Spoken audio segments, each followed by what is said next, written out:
What if motherhood could be used as a weapon, and the only way to save a family was to stop playing the hero? Tonight's story follows Adrian, the eldest son who finally chooses boundaries over sacrifice when a smiling announcement hides a darker truth. There will be receipts, a welfare check that cracks the facade, and a reveal behind a spotless ultrasound photo that changes everything. If you have ever carried a family on your back, this one will feel close to the bone. Before we begin, if stories about betrayal, consequence, and quiet redemption speak to you, consider subscribing to Cheating Stories 7 and drop a comment so we can hear your voice. Now, let's step into She Weaponized Motherhood. I broke the cycle. The casserole was still steaming when Clara cleared her throat, her smile stretched thin enough to show nerves. "We're having a baby," she announced, voice pitched like it might shatter if no one clapped. The table fractured. Daniel's chair screeched backward. Kyle muttered about there being no space. Chloe's mouth pressed into a straight line, her hands hidden under the table like she was folding herself smaller. Mason and Jax tried to high-five and missed. Little Lucy clapped because clapping was the safest answer to any adult's smile. Greg stood behind Clara, a hand on her shoulder like a stamp of ownership. He smelled of sawdust and beer, chest puffed as though optimism could double as a crib. He jumped into questions before anyone asked. We'll convert the garage, stack bunks, rotate chores. Each we meaning me, and we both knew it. Clara passed me the salad bowl like she was handing down a sentence. Her fingertips lingered on mine, silent shorthand for delegation. I forced a smile. Congratulations. The word felt like cardboard in my mouth. Dinner turned into an interrogation. What's the due date? Who will share beds? How will we afford it? Greg hammered through answers while Clara beamed beside him, her eyes flicking to me with every promise. Lucy tugged my sleeve and whispered, "Will the baby like pancakes?" I told her yes if she taught her. She grinned, gap-toothed, convinced pancakes fixed everything. I envied her simplicity. When the plates emptied, I drifted to the sink, hot water, soap, the only ritual in this house with rules. Clara joined me, a towel in her hand, voice low enough to slice. "We'll figure it out, we always do, and we have you." That sentence landed sharper than any shout, not a request, a conscription. Later outside, I sat on the back steps, the alley lit orange by tired street lamps. I tried to picture 10 years from now. The same cracked counters, the same bunks, new tiny shoes by the door, my 20s traded for bedtime stories. No explosion, no fire, just ordinary suffocation. And that was when it came, not as a rebellion, but as a quiet verdict that rearranged the furniture in my chest. I would leave. Not because I loved them less, but because love isn't rescue, and rescue without choice isn't love. I signed the lease on a studio with thin walls and one good window, the kind of place that felt like a secret more than a home. I hadn't moved yet, but I carried the key in my pocket, heavy as a verdict. What I didn't know then was how loud leaving could become. 3 days later, a knock at my new door would sound less like welcome and more like warning. And behind it, uniforms, questions, and the first crack in Clara's story. 3 days into the quiet, my apartment walls still echoed with the phantom noises of 6 children, slamming doors, crying fits, arguments over the bathroom.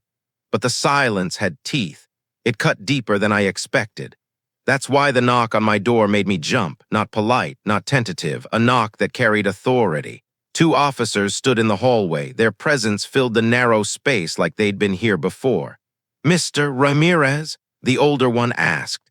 "Yes, we've received a welfare concern. May we come in?" I stepped back, pulse quickening. They moved through my small apartment with practiced eyes, scanning the second-hand couch, the drafting table, the grocery list pinned to the fridge. It wasn't suspicion, it was confirmation. "Your mother reported that you might be unstable," Officer Torres said. "She also claims you left home with money and a gaming console belonging to your siblings."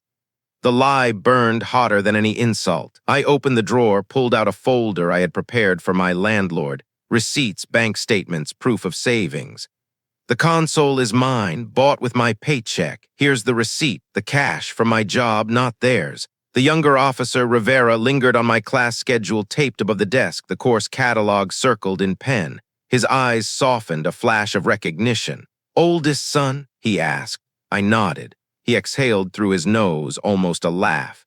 "Yeah, I know that look. You're fine. You're allowed to be." Allowed, the word lodged in my chest. They left with polite nods, no charges, no further questions, but the apartment didn't feel safe anymore. It felt invaded by uniforms, by lies, by Clara's refusal to let me breathe outside her orbit. Minutes later, my phone buzzed. Her voice came sharp, cracked with fury. "Do you know what you've done? Daniel's slipping in school. The twins failed a math quiz. Lucy cries every night. Greg's working doubles. You left us drowning. You abandoned us." It wasn't a plea. It was an indictment. The verdict, guilty. I didn't answer. I couldn't. My silence was gasoline to her fire. She screamed until her voice broke and hung up. Later that night, Daniel's text came from the shared bedroom we once called ours. "Mom's mad at Greg. He keeps leaving." I sat on the edge of my bed, the glow of the screen painting my hands. "Leaving." Daniel added, "Something about money, car seats, he doesn't want to stay." The announcement dinner replayed in my head. Clara's radiant smile, Greg's protective arm, her triumphant hand resting on her stomach like a crown jewel. But Daniel's words revealed the fracture. Greg wasn't moving in. He was moving away. Still, when I visited the house 2 days later to drop off school forms, I saw a nursery list taped to the fridge. Crib, bottles, pastel paint samples, like a war plan written in baby blue and pink. And Clara, she wore her pregnancy like armor. The hand on her belly had become a weapon, the way she once tilted her head to soften a landlord or widened her eyes to pull tears on cue. Motherhood was her stage, theatrics polished into survival tactics. I realized then she didn't just have children, she recruited soldiers, and her newest campaign was pulling me back into service. But she'd underestimated something, soldiers' defect. And once they do, they don't march the same way again. Hospitals smell like bleach and bargaining, like every promise comes with paperwork. I parked crooked, jogged the hallway I already knew from field trips with the twins and stitches after Jax tried to leap a fence. Daniel texted room and floor. When I pushed the door, Clara was small against a ridge of pillows, hands folded over the rise of her belly like a prayer she didn't know the words to. Machines hummed in a key that makes your stomach tighten. "Doctor," Patel spoke without theatrics. "The baby is stable for now. Your mother needs strict bed rest, no work, no lifting, no stress until delivery." He handed me a sheet of instructions as if I were already in charge. I nodded because I always nod when someone needs a plan. Greg arrived late, dusty, and rattled, kissing her forehead like he was trying on tenderness in the mirror. "I'll call my foreman," he said, tone full of responsibility he hadn't earned, and stepped into the hall. He forgot his phone on the rolling tray. It lit up with a message that punched the air out of me. "We're still on for Friday? I'll book the room, not Clara's initial." I locked the screen before anyone else could see. That's the thing about being the oldest. You get good at shepherding disasters in silence. In the hallway, Clara's coworker Ava was hugging a bouquet like it was a lifeline. She wouldn't meet my eyes.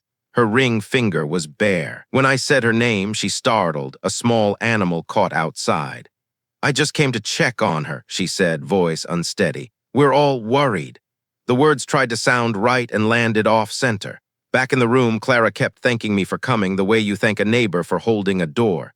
"If you moved in for a while," she began, side-eyed and soft, "just until the baby." "On conditions," I said. It came out calmer than I felt. "Shared duties, boundaries. My classes don't move. A rota for mornings and nights. We loop in the church for meals, and no more surprises."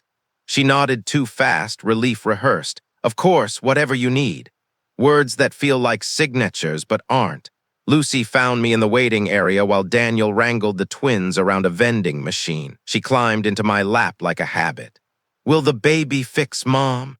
she whispered, as if the question might crack if she held it wrong. It was the kind of question that turns grown men into glass. "Babies don't fix anything," I told her gently.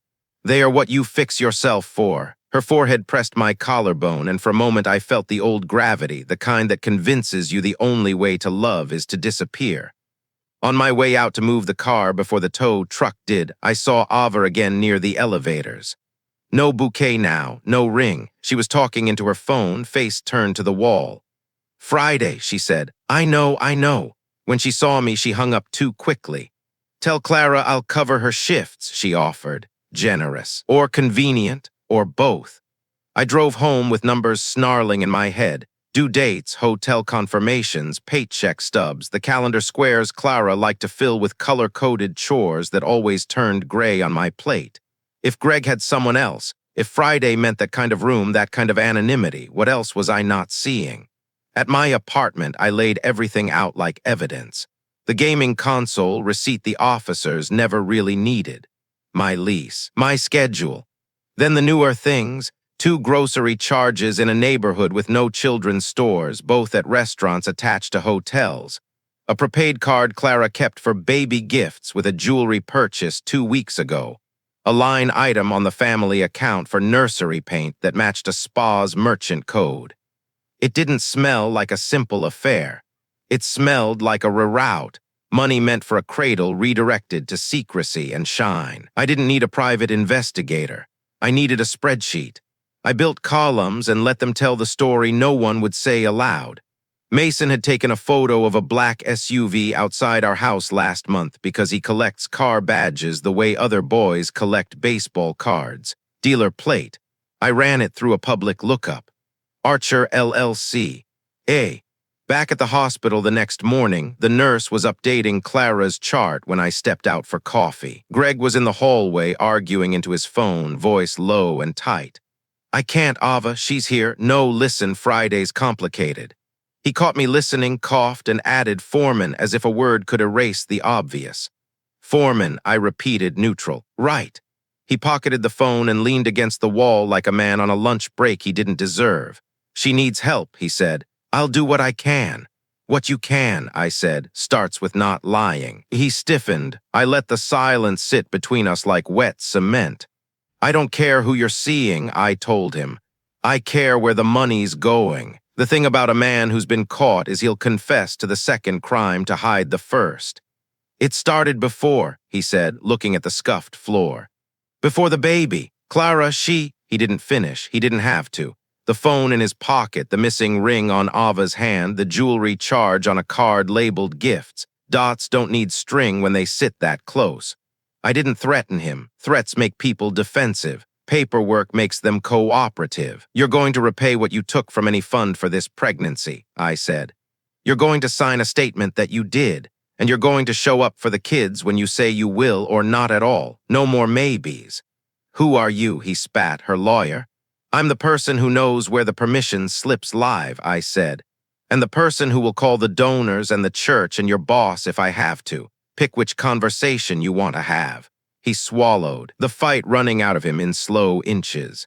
"Fine," he said. "Fine." Inside, Clara was tracing the ultrasound photo with a fingertip, expression caught between awe and strategy. When I stepped close, she glanced up and tried on a smile that used to work on me. "Look," she said, "she has your nose." "Everyone has my nose," I said. "It's a popular model." She laughed, small and grateful, and I realized how much of our history was built on me defusing bombs I hadn't set. "We'll make a plan," she said quickly, as if the speed could make it true. "You'll move in. I'll rest. Greg will." "On conditions," I said again and counted them on my fingers like vows, boundaries, rota, my class's sacred, third-party help, and transparency that didn't vanish when a camera turned on. She agreed to all of it, eyes shining with relief or calculation or both. It didn't matter. Conditions aren't for when people are honest. They are for when they are human. Before I left, Lucy tugged my sleeve once more. "If the baby is a girl," she whispered, "can we name her after pancakes?" "Absolutely," I said. "Sophia Pancake would be a legend." Lucy giggled, and for a breath I saw the future as a series of Saturday mornings not ruined by emergency. Then the elevator chimed, and Ava stepped out with a plastic bag of toiletries and a new set of eyes that wouldn't look at me. She passed me the bag like a relay baton. "For rest," she said. "From the office." Her hand brushed mine, cold, bare. The ultrasound photo on the tray felt less like proof of life than a prop in a longer con. I tucked the instruction sheet into my pocket and thought about Daniel's text, about Archer, about hotel restaurants disguised as nurseries. Love isn't supposed to require spreadsheets, but if that's what this war used, I could fight in cells and rows until the truth balanced. When the elevator doors closed, I caught my reflection in the brushed steel, older than 27, younger than the father I had been pretending to be. I pressed the lobby button and felt the quiet sentence rise again, the one that had moved furniture in my head. I would help, but I would not vanish. Not for a baby, not for a boyfriend, not for a story told to strangers to make a saint. The doors opened to the faint, sterile scent of bleach and bargaining. I squared my shoulders, called the church office, and asked about meal trains. Then I called my advisor to protect my schedule. 2 phones, 2 plans, 1 boundary that would not move. If motherhood was Clara's stage, money was the rigging. The further I stepped into her world of bills and envelopes, the clearer the strings became. On the surface, she was the struggling mother on bed rest, leaning on community generosity. Neighbors delivered casseroles, the church chipped in for groceries, and I built a care calendar that divided responsibilities. But the receipts told another story, one written in hotel ink and jewelry store logos. The grocery account showed charges from a downtown steakhouse, billed on nights Greg claimed to be working late. A prepaid card labeled baby gifts drained steadily at a boutique jeweler, each transaction hidden under the guise of rattles and cribs. The envelope marked utilities contained not bills but a glossy receipt for a prenatal spa package. I didn't need a detective, only a spreadsheet. Then Mason, who loved car spotting, snapped a photo of a sleek black SUV he saw parked a few blocks from our house. Its dealer plate looked out of place in our neighborhood. Curiosity pushed me further. A registration search linked it to Archer LLC. Archer, the same A, who had texted Greg's phone that night at the hospital. One evening, I drove past the listed address. A boutique condo tower stood there, glowing with the smug quiet of money. In the lobby log, I saw it in ink.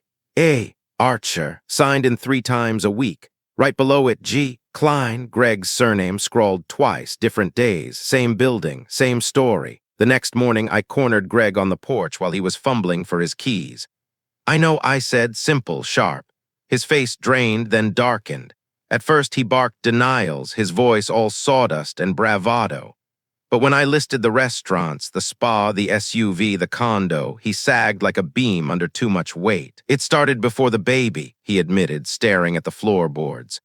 Clara made me feel like a hero, but Ava. He stopped himself, but the damage was done. He hadn't said Archer. He had said Ava. I had supplied her name once before in a question. He had confirmed it now by accident. His eyes darted up, searching mine. Does Clara know? No, I said, my voice steady. But she will, after she hears how you bled the baby fund dry. Greg swore, hands shaking, then begged. I didn't shout, I didn't threaten. Instead, I laid out papers. A repayment schedule for the stolen funds, a signed statement admitting misuse, and a commitment to supervise support for the kids while Clara remained on bed rest. If he wanted to stay in orbit of this family, it would be by contract, not charm. He hesitated, chewing his lip, but in the end, fear guided the pen across the page. He signed. Fear, as it turned out, is a fine notary. I tucked the documents into a folder labeled Future Evidence and left him sitting there, staring at the ink that tethered him more tightly than Clara's smile ever had.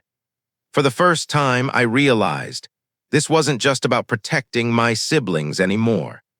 This was about breaking a cycle where motherhood had become a weapon, fatherhood a performance, and children collateral damage. And I was done being collateral. Clara came home to bed rest like a monarch to a coronation. Pillows stacked high, a blanket draped just so, the TV angled like a teleprompter. We will be a team, she announced, voice brittle with determination. Then she turned to Daniel. Give me Adrian's spare key in case of emergencies. Her eyes never left my face. She wasn't asking for a key, she was testing a leash.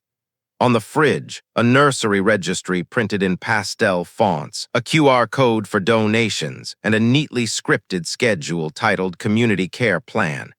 It was impressive until you read the fine print. Every road still curved back to me. The group chat on her phone pinged nonstop, moms from church, a couple of co-workers, a woman who called her sis, though I'd never seen her before.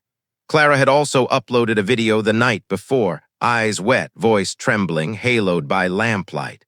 "My son abandoned us," she said to strangers who love a story with saints and villains. The comments came armed. How could he? Men are trash, stay strong, mama. Someone offered to send diapers. Someone else offered a lawyer. Donations ticked upward like a fever. I asked her quietly to take the video down. "It's a lie," I said. "And even if it weren't, it's not yours to tell about me." "Storytelling is survival," she replied, borrowing a line she'd learned from watching me make meaning out of our mess. "People help when they understand your pain. They help faster when you perform it," I said. Her mouth thinned. The performance continued, so I wrote my own, not a counterattack, an audit. No names, no faces, only receipts and timelines. The steakhouse charges on nights Greg worked late. The jewelry purchase from the baby gifts card. The Ring camera still I'd pulled the week before. Greg on our porch, carrying a glossy hotel bag after midnight. I posted it in a small community group, the one that actually knew our street, our church, our grocery line. I labeled it simply, clarifying where donations will go. Food, school supplies, no cash, transparency, accountability. I did not mention Clara by name or show her face. I let paper talk. Then I handed Clara a printed copy and a single sentence. "Take down your video, or I'll notify donors that their money bought hotel dinners." She stared at the page and chose escalation. It's the move of a person who believes attention is oxygen. She went live again, propped on the couch like a heroine in a teleplay, voice trembling artfully. "My son is dangerous," she told the camera, the word dangerous slow and heavy. "He's trying to sabotage help for this baby." She folded one hand over her belly at the perfect beat, the same beat she used with landlords and bosses and boyfriends when mother was a shield. What she didn't know, the neighbor across the street had been testing a new app that stitched multiple videos into a split screen. He'd already downloaded my Ring camera clip. I'd shared it in the group to flag porch thefts, nothing more. And when he saw Clara go live, he placed them side by side. Clara's trembling monologue on the left, Greg on the right, stepping into our porch light with a hotel bag 2 nights earlier. No narration, no captions, just timeline and light. Half the town watched in real time. Comments turned midstream. "Wait, that's Greg. Isn't that a hotel logo? What happened to donation transparency?" The diaper offers paused. The lawyer offers pivoted. Someone asked if the church knew about the fundraising. Someone tagged the treasurer. Ahmad froze the donation link until clarification could be provided. Clara's live cut out mid-syllable, not because the power died, but because the audience did. In the silence that followed, the house made its ordinary noises loud. The crack of the fridge cycling on, the tick of the kitchen clock, Lucy's soft SHH to her doll. The twins argued about nothing in low voices, half watching me, half watching the door Greg usually used. Chloe stood at the hallway edge, arms folded, gaze furious and protective in equal parts. Daniel read the room like a map he'd learned to navigate too young. Clara lowered the phone slowly, as if the screen had betrayed her. Her face rearranged itself into indignation. "You humiliated me," she said, "in front of everyone." "I posted receipts," I said. "You provided the humiliation. You want to destroy our family. I want to stop a con that uses our family as a prop. People will think I'm a bad mother." I didn't answer. She heard it anyway. For a long beat, we both listened to Lucy humming in the other room. Then Clara moved to strike again, not with tears, but with logistics, her favorite weapon. "Fine, if the donations are frozen, you'll have to pick up the slack. You'll take evenings and mornings. You'll cover nights if I'm sick. You'll—" "No." The word landed softer than I expected and firmer than I'd ever said it. "We stick to the rota, church meals twice a week, neighbor pickup for Lucy Tuesdays and Thursdays. Daniel handles school runs. Greg, I glanced at the door, shows up when scheduled or he doesn't show up at all. You don't get to set terms, she said. I already did, I said. You agreed in the hospital. Her mouth opened, then closed. She'd said whatever you need because she thought I'd need what I always needed to be needed. Turns out I needed a ledger. Neighbors started texting. Hold on donations until we align with church. We can shift to gift cards for groceries. The treasurer called and asked me to stop by. The pastor left a voicemail about proper channels. The internet fire that had started in our living room jumped the fence line and burned itself out in policy. It felt clean. That night, Greg texted a single sentence, "I'll make the first payment Saturday." Fear had steadied his handwriting when he signed the statement. It steadied his discipline now. Paperwork does what passion cannot, it remembers. Clara retreated to the bedroom, the ultrasound photo beside her on the nightstand. I stood in the doorway. We can still fix what matters, I said, surprising myself with how much I believed it. Not the internet, the house. By exposing me, she asked, small for once, not performing it. By stopping the part that keeps breaking us, I said. By telling the truth before strangers have to. She turned the photo face down. You want me to be the villain. I want the baby to have a mother and my siblings to have a childhood, I said. Neither requires a live stream. Her laugh was short and wounded. You think you're better than me? I think I'm done being a character in your story, I said. I'm writing my own. Behind me, Daniel spoke from the hallway, voice steady. We all are. It was the sound of a boy choosing a different script. Clara looked past me at him, at the twins, at Chloe's set jaw, at Lucy's doll abandoned on the sofa. For a second, I saw the calculation falter, the stage apron slip, the person behind the part blinking under house lights that had finally gone dark. Donations froze.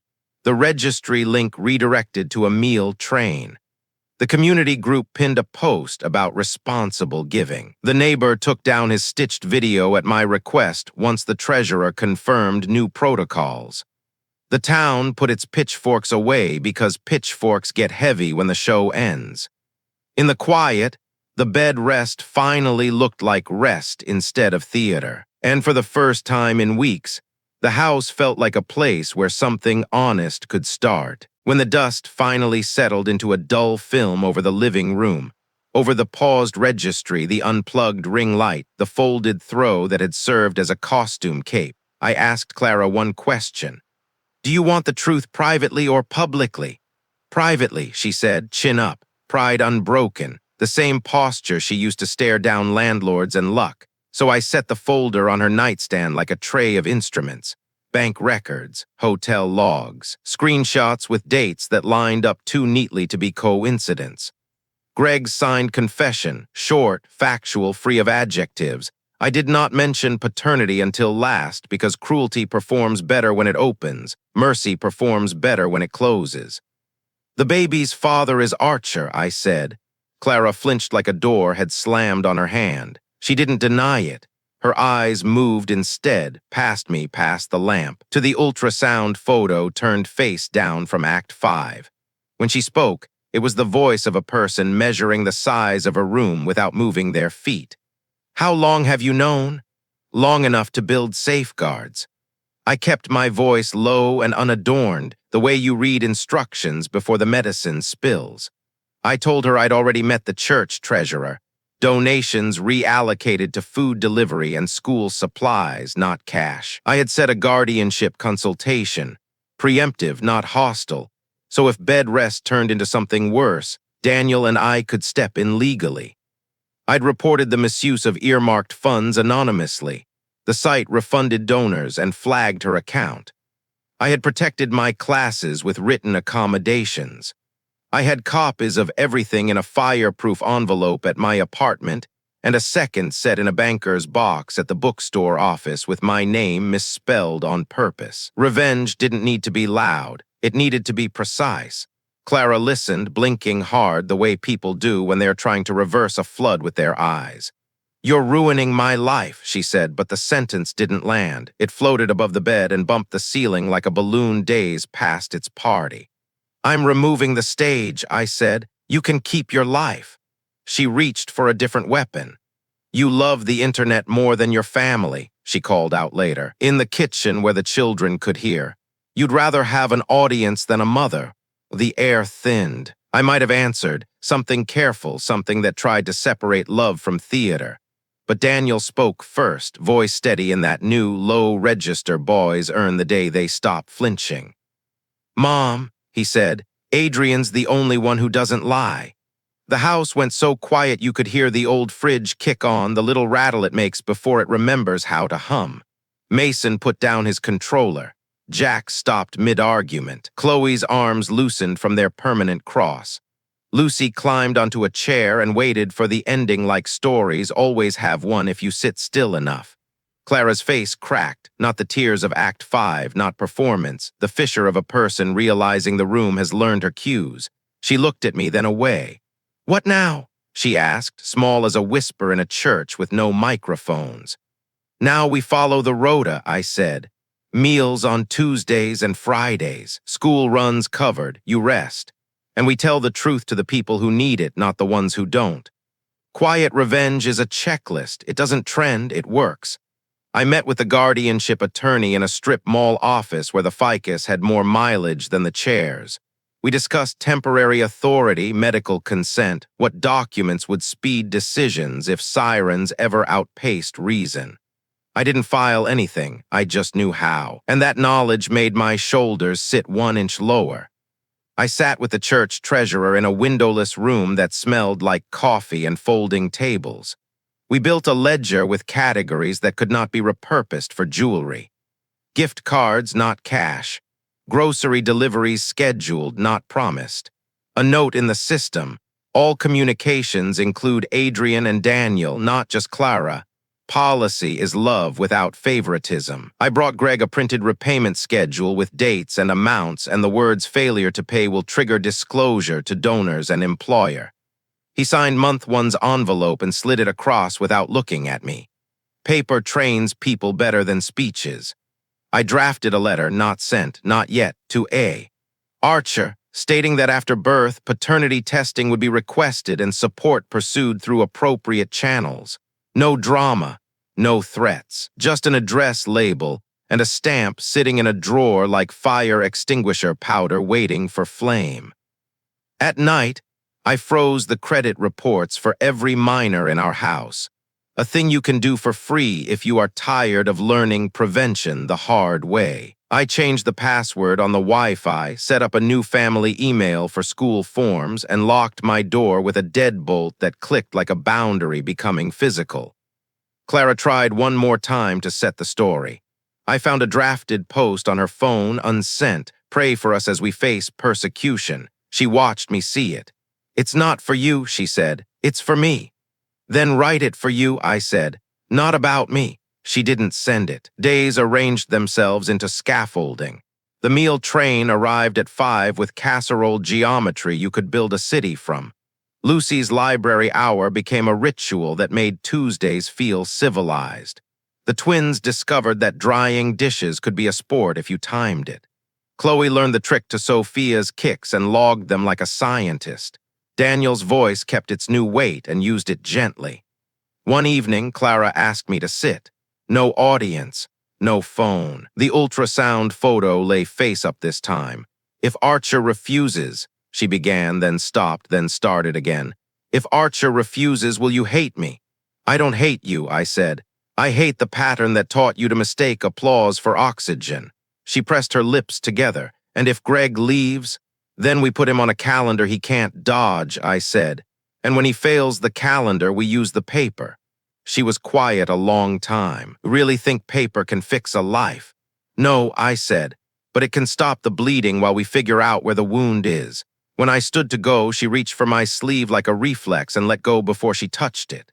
"I want to be better," she said, the sentence awkward in her mouth like a language you only hear in songs. "Start with not lying," I said, and it didn't feel like a victory. It felt like setting down something too heavy to name. In the hallway, Daniel texted me a photo of the chore chart he'd redrawn. Boxes neat, colors logical, my name penciled in 3 times a week, not 7. "We got you," he wrote. 4 words, a new contract. Quiet revenge isn't really revenge. its restoration with seatbelts.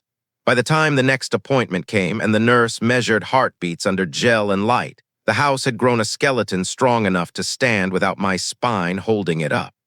The fridge hummed on cue. The clock ticked. No cameras, no crowds. Just a family learning to breathe without a stage. Sophia arrived in a hurricane of blue scrubs and clipped instructions. The room a choreography of gloved hands and numbers barked like coordinates. Archer did not show. Greg did, late, breath sour with coffee and excuses, hovered near the door like a man waiting out weather, then vanished between discharge papers and the elevator's polite ding. No dramatic exit, just absence masquerading as fate. At discharge, Clara was smaller than I'd ever seen her, hair pinned back without performance, eyes ringed in the gray that follows storms. She looked like a woman who had mistaken attention for oxygen so long she'd forgotten how to breathe alone. We wheeled her through sliding doors that sighed like old actors. I loaded the car seat, checked the straps twice, then once more until my fingers believed me. Sophia made the aquatic squeaks newborns make, frog-legged and furious at air. I moved in for 2 weeks under the terms I wrote on paper and said aloud so they would not evaporate. My schedule intact. A duty roster taped to the fridge with lines you could not misunderstand. Daniel on school runs and dinner prep Mondays and Wednesdays, Chloe on bath time and bottle washing, the twins on dishes. No substitutions, a phrase I circled in red because 11-year-olds bargain like diplomats. Kyle on laundry with a laminated chart for settings because whites had suffered enough. Lucy on library hour, where she read to Sophia in a whisper that sounded like wind through curtains. 2 nights a week, the church delivered casseroles engineered by Midwestern math. 2 months of groceries covered by donations that now came with receipts and signatures. I kept my apartment and my classes and slept there every 3rd night, guardrails I refused to remove. The first nights were a fugue of alarms, monitor beeps and feeding timers and the old fridge's nervous hum. Sophia's lungs worked fine. It was the house that needed pacing. I fed at 2 and 5, journaled at 3 so my brain wouldn't eat itself, texted Daniel at 6 to wake the bus schedule, and by 7 had written the word boundary on the whiteboard like it was a spell. We learned her cries, the hungry one like a siren, the wet one like a violin warming up, the mysterious one that only stopped when Lucy placed her forehead to Sophia's and told her a fact about turtles. On a Tuesday, light poured into the kitchen like forgiveness. It made the laminate counters look like marble and the roster look like a promise we might keep. Clara shuffled in, slow and careful, one hand at her incision, the other hovering like she might need to catch the counter if gravity changed its mind. She watched us move, Daniel salting pasta water, Chloe stacking bottles like glass Tetris, the twins bickering over who got the good sponge, Kyle reading permanent press out loud as if the words might bite. "Do you hate me?" she asked, quiet, not for the camera that wasn't there. The question was thin as a matchstick but hot at the tip. "No," I said. "I hate patterns that turn sons into fathers and motherhood into leverage." The sentence landed without breaking. She cried, and for once there was no lens to drink it. I handed her water and left the room not to punish her, but to let her feel it without an audience. Some repairs require solitude. By the end of week 1, our system had calluses. The twins raced the dish rack timer and set a household record. Kyle discovered that folding warm towels is almost therapy. Daniel admitted he liked cooking when no one called it helping mom. Chloe taped a chart by the crib and logged kicks that weren't, hiccups that were, and which lullabies worked like spells. Lucy's library hour expanded to library parade, all dolls mandatory attendance. Greg texted payments sent like an RSVP and nothing else. Archer had counsel, we had policy, and the gap between those 2 facts felt like a bridge we could cross later, not a cliff. On my apartment nights, I slept the heavy sleep of men who have replaced panic with procedure. I washed my hands and found graphite on them, a small mercy. Evidence of a life that included pencil and paper and things that stand because someone planned them to. In studio, the professor said, "Form follows function," and I wrote "family follows agreements" in the margin, then underlined it like an architect drunk on a metaphor. 2 Saturdays in, we held a tiny ceremony of ordinary. I boiled pasta.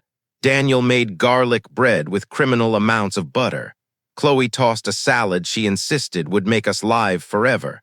The twins set out every mismatched plate like an art project. And Kyle lit a candle because restaurants do, and why shouldn't we? Clara sat on the couch with Sophia asleep in a loaf of blankets. The ultrasound photo tucked into the frame of a mirror like a postcard from a difficult country we had returned from. We ate around the coffee table because the dining table was a laundry station, and it felt exactly right. After, we took turns holding Sophia, who laughed at ceiling fans like they were fireworks and at Lucy's turtle facts like she understood comedy. When I walked them down to the curb that night, an old habit, a quiet inventory, Clara waited by the minivan, no mascara, no stage voice.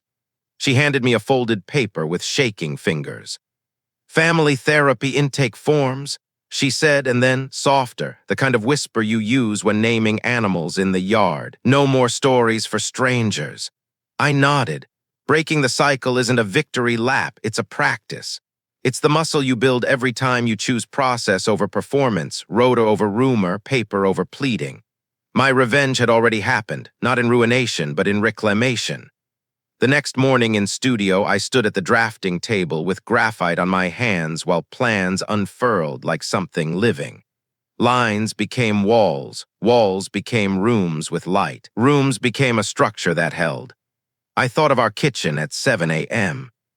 The kettle whistling, a whiteboard with boxes neatly filled, a newborn squeaking, a boy at a stove with a wooden spoon, a girl logging a diaper change like a scientist, a pair of twins arguing about who gets to time the next dish sprint, a little reader whispering amphibian facts to a sister who doesn't yet know what a sister is. Families fail for years in whispers and heal in 1,000 tiny agreements. At lunch, my phone buzzed, a photo from Daniel. The chore chart with stickers, 3 gold stars in a row. "We got you," he wrote. Beneath it, a message from Clara, "Therapist can do Thursdays at 4. I'll be ready." When I rode the bus home, the city looked different, not kinder, just legible. Street after street of places where people were making lists and keeping them, failing and starting again, slipping and adding rails. At our door, the Ring camera pinged with an alert that made my stomach clench out of habit.